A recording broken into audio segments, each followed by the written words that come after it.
On the surface, the situation looks simple. Someone from your past has become present again. You may not be speaking to them, you may not even know whether they are thinking about you. But something has changed in your experience. Their name seems to appear more often. Their face returns in dreams. You hear a song connected to them at exactly the moment you were thinking about them. A mutual friend mentions them without knowing that they have been on your mind. You return to an old place and feel as if the past has been waiting there for you. Then your mind creates a sentence. They are coming back. Maybe that sentence gives you hope. Maybe it gives you a reason to stay emotionally available. Maybe it makes the loneliness feel temporary. Maybe it turns the pain of the separation into a story with a future. But before you accept the story, pause. What exactly has returned? The person? The memory? The longing? The version of yourself that existed when you were with them? The answer matters. Because you may be standing in front of an emotional event and mistaking it for an external prediction. You may be seeing your inner world become louder and interpreting that intensity as evidence that another person is moving toward you. This is understandable. When something carries emotional force, it feels external. It feels too powerful to have come only from inside you. But the psyche is capable of producing enormous experiences from memory alone. A dream can change your mood for an entire day. A scent can bring back a decade in 1 second. A sentence can reopen a wound you thought had healed. A photograph can make a person feel physically close, even when they are thousands of miles away. The intensity is real. But intensity is not always direction. You can feel someone deeply without being called back to them. You can remember someone vividly without being meant to contact them. You can experience synchronicity without receiving an instruction. The first layer asks, what is happening? The second asks, what is this experience activating in me? And the third asks, what am I tempted to believe because I do not want to face another truth? That third question is where the real work begins. The emotional weather. Imagine that your inner world is a landscape. Some days the sky is clear. Some days the air becomes heavy. Some days a storm arrives without warning. When a person from your past returns to your thoughts, it may feel as if that person has entered the landscape. But sometimes what has changed is the weather. A lonely week, a major life transition, a disappointing conversation, a birthday, a change in your routine, a new relationship that did not feel right. A moment when you realize that the future you imagined has not happened. These events can alter your emotional weather. And when the atmosphere changes, old memories rise. You may not be missing the person in a simple way. You may be missing certainty. You may be missing the feeling that life once had a clear direction. You may be missing the excitement of being chosen. You may be missing the hope that existed before the relationship ended. You may be missing the person you were before disappointment made you more cautious. The mind attaches these feelings to a face. Then the face seems to be the answer. But the face may only be the doorway through which the deeper feeling becomes visible. You say, I miss them. And perhaps you do. But complete the sentence. I miss them because they understood you? Because they made you feel alive? Because you never received closure? Because you have not felt that connection since? Because you want them to regret leaving? Because being loved by them once made you believe you were finally safe? The unfinished sentence may reveal the true object of your longing. Layer 2. What the unconscious may be doing. Jung believed that the unconscious does not simply disappear when we stop thinking consciously about something. What is not integrated may return indirectly. It may return through dreams, through repeated emotional patterns, through sudden attractions, through strong reactions, through symbols that seem to carry more meaning than the ordinary event should possess. Again, this does not mean every symbol is a supernatural message. It means your mind has depths that are not always available to your everyday awareness. A person from your past may become a symbol of an inner quality. They may represent freedom, tenderness, adventure, sexuality, courage, belonging, youth, possibility. or the feeling that someone once saw you in a way no one else had. When the person appears in your dreams, your unconscious may not be saying, "Go back to them." It may be saying, "Look at what they represented." This is the difference between literal interpretation and psychological interpretation. The literal question is, will they return? The psychological question is, what part of my life is asking to return? Maybe your creativity is returning. Maybe your willingness to trust is returning. Maybe your capacity for intimacy is returning. Maybe your anger is returning after years of suppressing it. Maybe your desire to begin again is returning. The person becomes the image through which that movement is expressed. The unopened letter. Imagine an unopened letter sitting in a drawer. You know it exists. You know it contains something, but you have not read it.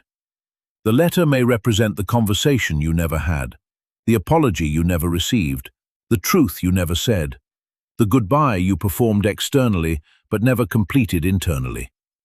Every time you see a reminder of the person, you feel the weight of the unopened letter. You may believe that the letter contains news about them, but it may contain information about you. It may say, "You stayed because you were afraid to begin again," or "You confused uncertainty with depth," or "You abandoned your own needs to preserve the connection," or "You are ready to stop asking someone else to validate your memory." The letter may be waiting for you to read it, not for them to send another one. This is why a person can come back into your psychological life long before they come back into your physical life. Their image returns because your relationship to the past is changing. You may be ready to see what you could not see when you were inside the relationship. You may notice how much you idealized them, how often you ignored your instincts, how much of your identity was organized around being wanted by them, how much anger you called forgiveness, how much fear you called loyalty. The return of the memory may be the beginning of honesty, not the beginning of reunion. The projection that makes the return feel inevitable. What you placed on them.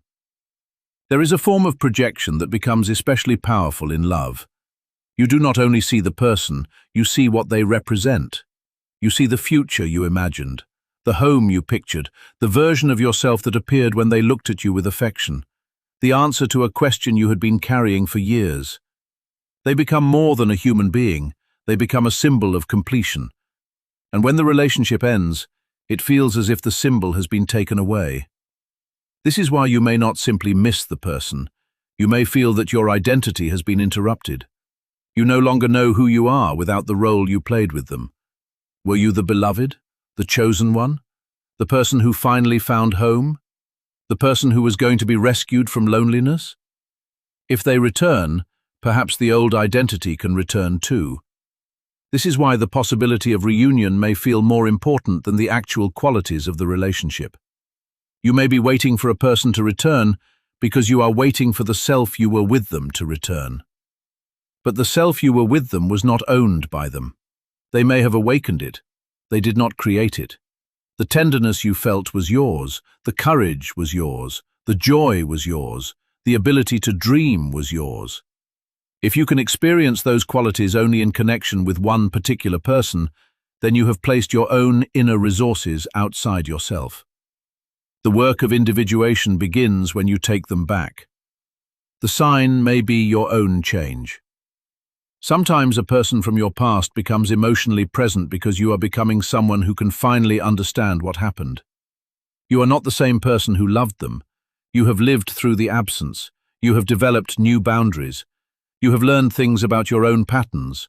You have seen what you tolerated. You have discovered what you actually need. Now the memory feels different. That difference can feel like an invitation. But an invitation to what? Not necessarily to return. Perhaps it is an invitation to revise the meaning of the relationship. At one time you may have believed, "They left because I was not enough." Now you may understand. They were unable to give what I needed. At one time you may have believed that relationship was my only chance. Now you may understand it was one chapter that opened something in me. At one time you may have believed If they return, I will finally be healed. Now you may understand, I do not want my healing to depend on their decision. This is a return of consciousness, and it may be more important than a return of the person. The danger of romantic certainty. There is a seductive story that says, if you can feel them, they can feel you. Sometimes people do think about each other at the same time. Sometimes people do reconnect after years. Sometimes an unexpected meeting changes a life. But coincidence does not give you access to another person's mind. Your intuition can be meaningful and still be wrong about the external conclusion. You can have a powerful feeling that they will call, and they may never call. You can dream of reconciliation and wake up with a sense of certainty, while the other person has already moved on. This does not make you foolish, it makes you human. The mind dislikes uncertainty. It tries to convert feelings into predictions because predictions feel safer than not knowing. But uncertainty is not a command to invent an answer. Do not use the language of intuition to avoid the facts. If they said they do not want contact, respect that. If they blocked you, do not call the block a hidden sign. If they have repeatedly disappeared, do not convert inconsistency into mystery. If they are in another relationship, do not interpret their public activity as a secret message to you. A meaningful inner experience never overrides another person's boundary. That is not spirituality. That is projection wearing spiritual clothing. 3 questions for projection. When you feel certain that someone is coming back, write down 3 answers. What do I know? List only observable facts. They have contacted me. They have not contacted me. They apologized. They did not apologize. They asked for space. They made a clear plan. They followed through. They did not. What am I imagining? They secretly miss me. They regret everything. They are waiting for the right moment. They are afraid to reach out. The universe is preparing us. What am I needing? Closure, validation, a second chance, proof that I mattered, permission to move on, a reason to delay a difficult decision. This exercise does not kill hope. It separates hope from evidence. That separation is a form of self-respect. 22 minutes, 27 minutes. The shadow of waiting. What waiting protects you from? You may believe that waiting is painful because you want someone badly. But waiting also protects you from certain risks. If you wait for someone who is absent, you do not have to fully risk a new relationship. You can say, no one compares to them. That sentence may sound romantic, but sometimes it means no one new has been allowed to get close enough to challenge the old story. Waiting protects the idealized past from being tested. The past cannot disappoint you in new ways. It cannot ask you to communicate differently. It cannot reveal incompatibilities you overlooked. It remains frozen at the emotional temperature you choose to remember. A new relationship is more dangerous. It can disappoint you in the present. It can see who you are now. It can ask for maturity, patience, vulnerability, and repair. The person who is gone may be easier to love than the person standing in front of you. The secondary benefit. Ask yourself, what do I get to avoid while I wait? Perhaps you avoid choosing a new direction. Perhaps you avoid grieving the loss fully. Perhaps you avoid admitting that the relationship was not what you wanted it to be. Perhaps you avoid taking responsibility for your own loneliness. Perhaps you avoid building a life that no longer includes the person.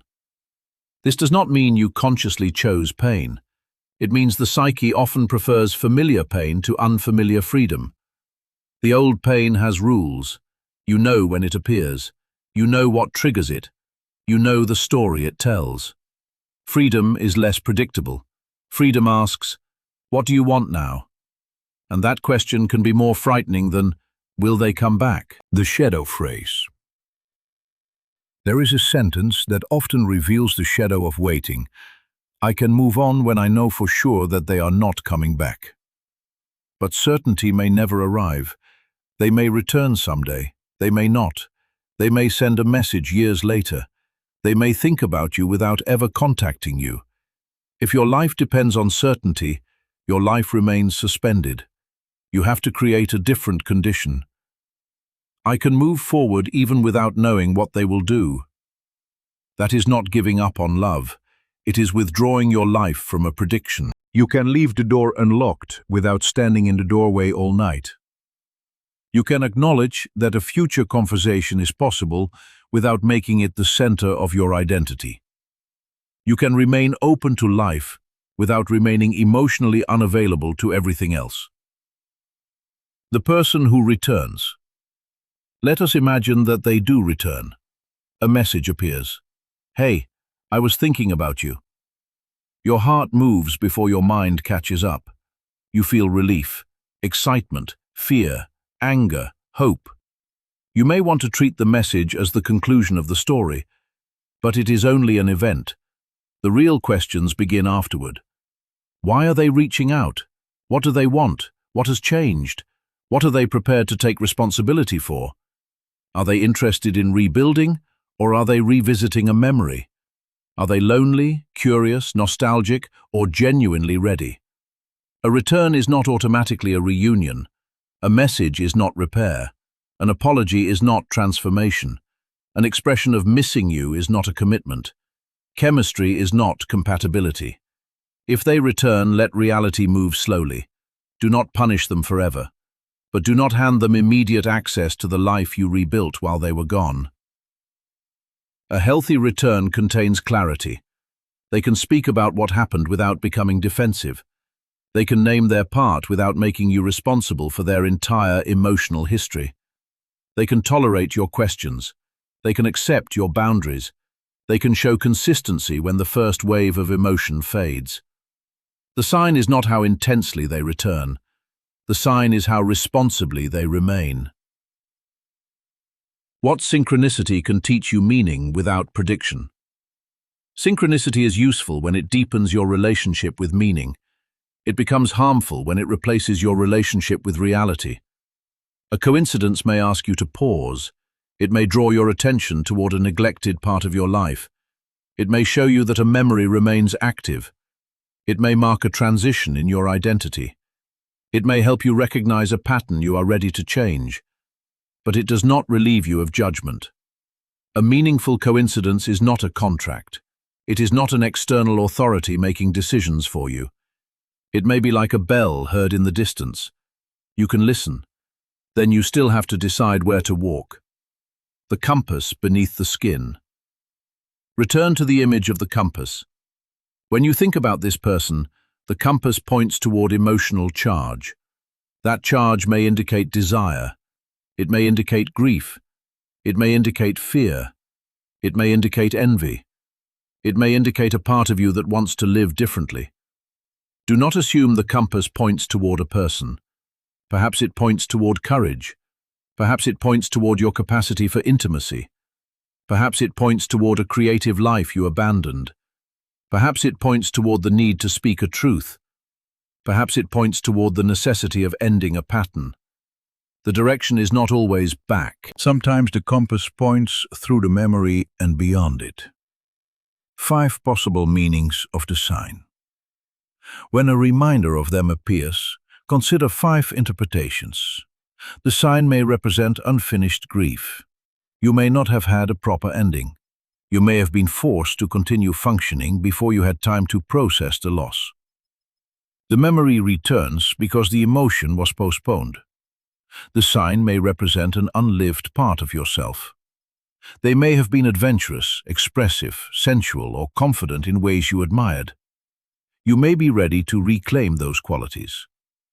The sign may represent a repeating pattern. You may be thinking about them because you are about to make a similar choice with someone new. The memory may be warning you to notice what you previously ignored. The sign may represent a genuine opportunity for contact. Perhaps circumstances have changed, and a respectful conversation may be appropriate. But the decision should be based on consent, context, and observable reality, not on symbols alone. The sign may represent the need to release the story. Sometimes a memory returns so you can finally stop fighting it. You can say, "This mattered," without saying, "This must continue."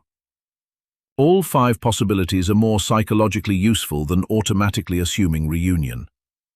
The test of integration. Ask, does this interpretation make me more whole or more dependent? If it makes you more dependent on signs, it is probably feeding the old pattern. If it makes you more honest, more grounded, and more capable of living, it may be helping you integrate the experience. The goal is not to become someone who never remembers. The goal is to remember without losing your center. You can hear the song without sending the message. You can dream about them without checking their account. You can feel the longing without turning it into a plan. You can admit that you still care without making your care a reason to wait. That is emotional maturity. The shadow of destiny. Some people become attached to the idea that the relationship was destined. Destiny can feel comforting because it gives pain a purpose. If the relationship was destined, then the suffering was meaningful. If the person was your soulmate, then the loss was temporary. If the universe brought them to you, then the universe must bring them back. But this logic can become impossible to disprove. If they return, it was destiny. If they do not return, you say the timing is not right. If they date someone else, you say the connection is still spiritual. If they stop responding, you say they are afraid. A belief that explains every possible outcome cannot guide you well. Reality needs to be allowed to contradict your preferred story. Do not make a person sacred to avoid accepting that they made choices. Do not turn inconsistency into fate. Do not use destiny to erase incompatibility. A meaningful relationship can still end. A powerful connection can still be unhealthy. A person can change your life without being meant to remain in it. The need for permission. Perhaps you are not really asking whether they will return. Perhaps you are asking, am I allowed to move on? You want a sign because a sign would make the decision less yours. If the universe says they are coming back, you can wait. If the dream says they are not finished with you, you can stay attached. If the coincidence says the story continues, you do not have to close the book. But healing rarely arrives as permission from the outside. At some point, you have to choose. You may choose to reach out once, respectfully, if there is no boundary against contact and you have a clear reason. You may choose not to reach out because the relationship damaged your stability. You may choose to accept that the person mattered, but the relationship cannot continue. None of these choices require a supernatural sign. They require honesty. The need to feel chosen. There may be another reason. You want them to return because their return would prove that you mattered. If they come back, then you were not forgettable. If they regret leaving, then the pain had meaning. If they choose you now, then the rejection of the past is corrected. But your worth cannot depend on someone revising their decision. A person's return may confirm that they want another chance. It cannot retroactively create your value. You had value when they left. You had value when they were confused. You had value when they chose someone else. You have value if they never return. The return may change your circumstances. It does not determine your humanity. The need to restore the past. Sometimes you want the person to return because you want the story to end differently. You replay the breakup. If you had been calmer, if they had been more honest, if you had met at a different time, if one conversation had gone differently. Your mind imagines a revised ending, but a reunion is not always a correction. Sometimes it is simply another opportunity to repeat the pattern. If nothing has changed, the old chemistry can reopen the old wound. Before you romanticize their return, ask, what would need to be different? Not emotionally, practically. What boundaries would exist? What communication would be required? What behavior would show readiness? What would you do if the old pattern appeared again? If you cannot answer those questions, you may be longing for the feeling of repair more than the work of rebuilding. Step 1. Name the sign without exaggerating it. Write down the event. I heard our song. I dreamed about them. I saw their name. A friend mentioned them. I felt as if they were near. Then write 3 separate lines. What happened? What did I feel? What did I conclude? For example, what happened? I saw their name on a poster. What I felt? Sadness and excitement. What I concluded? They are coming back. This separates the event from your interpretation. You are not invalidating the emotion, you are preventing the emotion from becoming evidence automatically. Step 2. Ask what wants to return in you. Complete this sentence 5 times. When I think of them, I remember the part of me that, maybe the answers are, was willing to take risks, believed in love, created without fear, felt attractive, did not apologize for having needs. Now choose one answer. Do not wait for the person to return before expressing that quality again. If it is creativity, create something this week. If it is courage, have the conversation. If it is playfulness, make room for joy. If it is tenderness, treat yourself with less cruelty. If it is confidence, keep one promise to yourself. This is how you retrieve your projection. You stop asking the person to bring the quality back. You begin carrying it yourself. Step 3. Use reality as the final test. If they contact you, slow down. Ask what they are actually offering. If they do not contact you, do not build a relationship out of signs.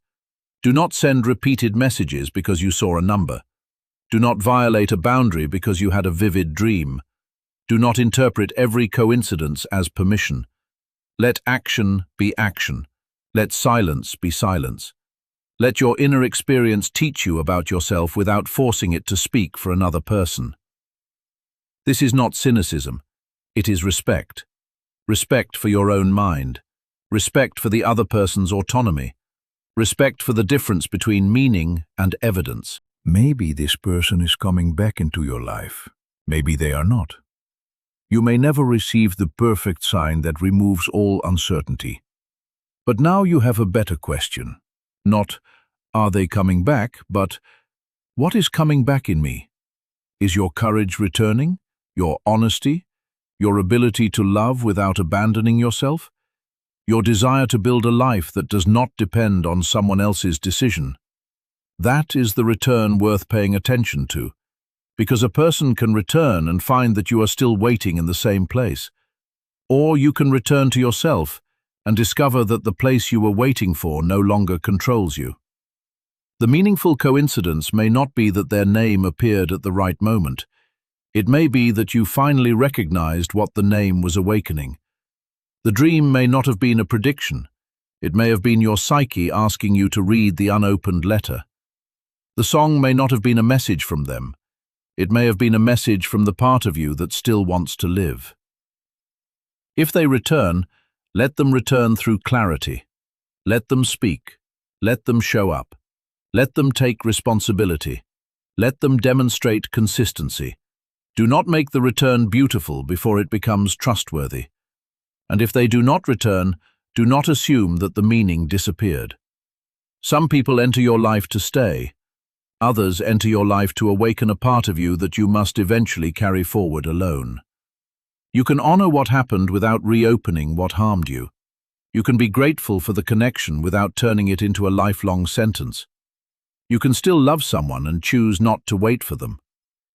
If this video found you at the right moment, leave one word in the comments: return. Not necessarily their return, your return.